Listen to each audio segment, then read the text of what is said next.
In 1962, people are having a grand time on a cruise on the ocean liner Antonia Grazia. Francesca and the band provide wonderful music, so everyone is dancing except for Katie.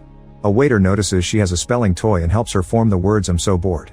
Eventually the captain sees that Katie is alone and asks her to dance with him. The evening continues to be cheerful and nobody sees a mysterious person lifting a lever to unravel some wire. It spins for several seconds until it finally snaps, causing it to hit the dance floor. Lights are broken, decorations are destroyed, and all the dancers lose the top right of their bodies except for Katie, whose height has saved her. 40 years later, a crew of salvagers is retrieving a broken ship. Since it's taking too much water, its weight is making it hard to move. Epps slides down a wire to enter the old ship and finds a punch in the port floater, which means it'll flood in 5 minutes. Captain Murphy wants to abandon it but Epps decides to stay to repair it. Munder and Dodge jump in to help and together they weld a piece of metal that successfully covers the hole. Sometime later the group celebrates the rescue and the pay. At that moment they're approached by a pilot named Ferriman, who wants to hire them. He shows them a picture of a ship he saw in the Bering Sea last month while flying. Ferriman tried to contact it but nobody answered, and saw it again a few days ago. The group takes the job and Ferriman announces he's coming along. The crew leaves early in the morning but they don't find anything all day. In the evening, Santos sees something nearby and quickly calls Murphy, but the thing is gone when he arrives. Murphy finds nothing on the radar and thinks Santos imagined it. After a few seconds though, the radar does detect something. Epps soon joins them to keep an eye on the radar, noticing how the mysterious thing appears and disappears. When Murphy tries using the radio, nothing happens. Suddenly a huge ship appears in front of them and Santos has to stop their tugboat fast. He manages to avoid a full crash but the front still hits the huge ship and the engine gets damaged. Murphy sees the name Antonia Grazia and explains it's an Italian ship that went missing without a distress signal in 1962. It's been every captain's dream to find it. Using the boat's crane, half of the group decides to go aboard to investigate while the other half keeps an eye on the tugboat. As they look around, the salvagers notice that all life preserver lockers are empty and all lifeboats are gone. As soon as they go inside, they lose their connection with the boat. The group looks around and follows a strange noise to find a pendulum clock still ticking. When it suddenly strikes time, it startles the guys. They keep moving and don't see Katie's toy moving on its own to say welcome aboard. The further they move into the ship, the more static can be heard on the tugboat radio. They never see a single body. After opening a heavy door, the group enters a lower level and the floor breaks under Munder. Epps catches him just in time but she almost slips through the hole too, so the others have to grab her legs. As she looks around Epps is shocked to see Katie in the lower room, but the girl quickly disappears. With some effort, Dodge and Murphy manage to pull Epps and Munder up without anyone getting hurt. Next the group makes it to the bridge. Sadly the compass and helm are dead and the fuel tanks are empty. Murphy takes the ship's log and Dodge is surprised to find a digital watch, which didn't exist in 1962. This means someone found the ship before them yet didn't take it. With nothing else to see, Murphy announces they'll rest for the night and tow the ship in the morning. When they return to the tugboat, Ferriman asks if they were able to discover what happened to the ship. Murphy explains they didn't and shares the story of the Marie Celeste, a ship that was also found with no bodies. Like the Antonia Grazia, the Marie Celeste traveled for miles with nobody at the helm until it ran out of fuel. These vessels are usually known as ghost ships. The crew discusses what to do with the ship in the morning. Murphy wants to tug it but Santos doesn't think their tugboat can move that much weight. They can't anchor it and can't back for it later either since its anchors are gone. Greer agrees to fix the engine so they can pull it, meaning it'll take them around 2 weeks to reach the shore. The next morning the crew goes scuba diving to check on the ship's hull and discovers that there's a big hole that is causing it to slowly sink. To make it worse, a strong current loop is pushing the ship towards some rocks and it'll crash in 3 days. The crew points out that's not enough time to fix both the ship and the engine, but Murphy tells them to do it anyway. Santos stays on the tugboat to fix the engine while the rest of the crew goes aboard the ship to assess the damage. They split the group into pairs so they can tackle different areas. Soon they discover that their radios aren't working in here. Munder and Dodge are going through a flooded lower level. Eventually they find the engine room and find it flooded as well. Greer and Murphy find the captain's room, but Murphy doesn't let Greer come in with him. Inside, Murphy finds the captain's hat and a bloodstained razor. There's also a bottle of whiskey and he decides to have a drink, but when he's about to take a sip, he's shocked to see that in the mirror he looks like the ship's captain. With just a blink, the mirror goes back to normal. He leaves the room without seeing the reflection changing again. Greer is exploring alone and discovers that the elevator has fallen. Meanwhile Epps accidentally splits from Ferriman when she finds the pool room. She gets inside the pool and notices a bunch of holes in the walls plus bullet cases on the floor. On her way up the ladder, she's shocked to see Katie again and it causes her to fall back, passing out when her body hits the bottom. It takes her a few minutes to wake up and she doesn't see her blood going down one of the floor holes. Ferriman finds her and helps her out while the blood comes out through a wall hole. The duo leaves the room as all the holes start bleeding and fill the pool with bloody water full of bodies. Suddenly Francesca's singing starts echoing in the ship and even playing on the radios. Greer follows the sound to the dining room and finds a piano. The ashtray on top of it has a cigarette with a lipstick stain that is still lit. He also sees a poster of Francesca and finds her attractive, unaware that she's watching him nearby. In the central laundry, Epps wants to check the vent. As soon as she opens it, water bursts out and starts flooding the room. The door closes on its own as the duo panics, noticing that there are bodies in the water and they're only a month old. Epps tries to contact her friends but the radios aren't working, so she and Ferriman look for another exit. They wander through different doors and corridors. Epps is desperate to leave the ship but Ferriman stops to admire an old car in the cargo hold. At that moment Epps notices something moving under a pile of mail bags and a closer look reveals a box. When she kicks it open she's startled by a bunch of rats, which quickly run away to uncover some bars of gold. They try to tell the others yet the radio only plays static, soon followed by a voice calling Epps' name and saying it's cold. The duo decides to keep moving toward the galley and Epps decides to investigate the fridge. As she peeks inside, she's suddenly startled by the hanging fabrics moving and screaming. Epps runs out in panic only to discover this was a prank by Dodge and Munder. Minutes later, the whole crew goes together to the cargo hold to open the rest of the boxes and they're excited to find even more gold. Everyone celebrates except for Greer, who thinks this has to be insured.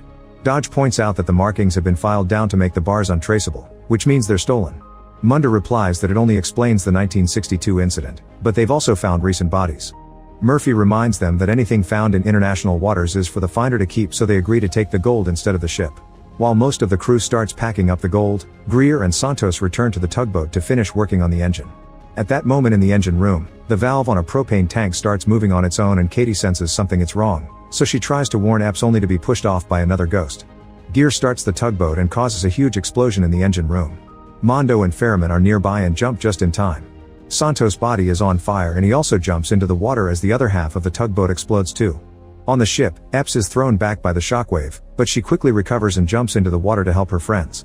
She manages to rescue Greer while Ferriman gets Munder, but they can't find Santos. Katie watches everything from the ship. The crew now has to spend the night in the creepy ship. Dodge blames Santos' death on Ferriman for not doing research on the ship before bringing them here. He wants to beat him up but Greer stops him. Epps says they should repair the ship so they can use it to go home or at last survive until they're rescued. An argument ensues over this plan and Greer ends up punching Munder, so the men have to be dragged to different rooms. In the middle of the night, Katie dances around the swimming pool. In the kitchen, Dodge and Munder open some old cans they find in the kitchen and are surprised to discover that the food is in good condition. Their excitement instantly drops when they also find worms. Epps checks the old passengers list and sees Katie's name on the list. It says she was traveling alone. Now that she has Katie's room number, Epps goes looking for it. She's startled by all the doors in the corridor suddenly closing except for one, which slowly opens for her. As Epps enters the room, she hears some humming. All of Katie's belongings are around, but the sweetness is replaced by horror when Epps opens the closet and finds Katie's body. After the initial shock has passed, Epps takes the locket from the body and finds pictures of Katie's parents. Katie appears next to her and asks her not to close it because she hasn't seen them in years. Epps tries to give her the locket back but it just goes through Katie's hand, making her realize she truly is a ghost. Katie explains that everyone here is trapped and that once he has enough souls to fill his quota, they'll be ferried. When Epps tries to ask what it means, blood starts appearing on the ceiling and Katie says that he doesn't want them to chat. Katie tells Epps to leave as soon as she can before she disappears with a scream. In the dining room, Greer drinks while looking at a picture of his fiancée. When he finally tries to leave, the lights suddenly turn on and the objects start repairing themselves. Soon the room looks brand new and all the guests reappear to cheer for Greer. Francesca comes closer to kiss his cheek and Greer deduces that this isn't real, so it shouldn't count as cheating. He then kisses Francesca on the mouth. She starts walking away while she undoes her dress as an invitation. Greer follows her and gets ready for some action when he sees her standing at the elevator door completely naked. However, when he leans in to touch her, his body goes right through hers and he falls into the elevator shaft, which instantly kills him. Francesca's face becomes monstrous as she turns around. In the captain's room, a grieving Murphy drinks until he falls asleep. He's suddenly awakened by the bottle moving and he's shocked to find the old captain offering him another drink. The captain also gives him a notebook with pictures of the Lorelei, a ship he rescued 2 days before the Antonia Grazia disappeared. The pictures show that the boxes of gold came from the Lorelei and Murphy remembers the story saying it had no survivors. However, the captain corrects him and shows him a photo of the only survivor they found, which leaves Murphy in shock. A now terrified Murphy goes looking for the others and when he enters the swimming pool room, he finds Santos' ghost. Murphy tries to run away but Santos keeps appearing in front of him, blaming him for his death. At that moment Epps and Ferriman find him and try to approach him, but he sees them both as Santos. He thinks they're about to attack him so he jumps first, pushing Epps against a column. Epps tries to defend herself without hurting her captain, only for Epps to throw her on the floor. She grabs the nearest object she can find to hit him in the head and push him off, yet Murphy keeps attacking, leaving Epps no choice but to stab his foot. A furious Murphy gets ready to give her a killing blow, but luckily Ferriman hits him in the head by surprise and knocks him out. Afterward, the crew reunites and agrees to lock Murphy in the aquarium for the sake of everyone's safety. Now they just need to find Greer. By morning time, the crew still has no clue where their friend is. They discuss what to do and Epps convinces them to follow the plan of fixing the ship. Munder, Dodge and Epps go diving into the engine room. They blow up the door to open it and find the tier on the hull, which they start to seal. After lots of work, it's completely covered. Next they set up some hoses and pumps to get rid of all the water in the ship. It'll take a while, but at least the compass and helm are working again. If they keep control of the water pumping and the drift, they'll be able to avoid crashing into the rocks. Then Epps goes looking for Greer again. Katie shows her the way and Epps is devastated to find the body. Katie touches Epps' shoulder and transports her mind to a memory of what happened after they found the Lorelei. The curse killed guests and crew members in a variety of methods and soon chaos and panic took over. They started to kill each other because they all wanted the gold. It was humans who took Katie to her room and killed her there. When the last few standing men went for the gold, Francesca manipulated the leader and made him kill his team, pretending they'd be together. However, she then killed the leader with a shot to the head, unaware that there still was one last man left. The guy tricked her by kissing her and killed her with a hook before putting a mark on her hand. Epps stares in shock as she realizes that the guy is Ferriman. Remembering that Ferriman was left to watch over Murphy, Epps runs back to the aquarium, but it's too late. Murphy is already dead. Epps pointlessly hits the glass until the breakdown takes over and she collapses. In the engine room, a clog stops the hoses and Munder dives in to fix it while Dodge goes to the bridge to keep the ship under control. Epps comes in to tell him about Murphy, but before she can tell him the details, Ferriman enters the room too. Instead, she just says they need to leave immediately and that she'll go looking for Munder.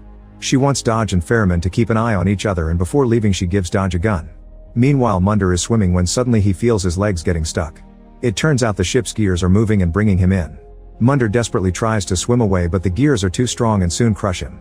When Epps arrives, the blood in the water tells her what happened. On the bridge, Ferriman tries to leave and Dodge immediately blocks his way, threatening to shoot. Ferriman starts taunting him with all kinds of insults, so Dodge finally opens fire to keep him at bay. The resulting nasty wound makes Dodge think he's dead, but Ferriman is actually alive. Back to Epps, she's setting up some explosives when she's approached by Dodge, who says that Ferriman is dead. Epps tells him not to be so sure and reveals she's trying to blow up the ship. Dodge hates the idea and starts arguing, but Epps won't budge. When he tries to take the detonator, she immediately steps away. A furious Dodge begins to scream and throw objects around, so Epps wonders why he hasn't asked about Munder. At that moment, Dodge transforms into Ferriman, who took Dodge's face after killing him. It turns out Ferriman is a soul that went to hell after a lifetime of sin. As punishment, he has to collect enough souls to fill ships and send them to hell.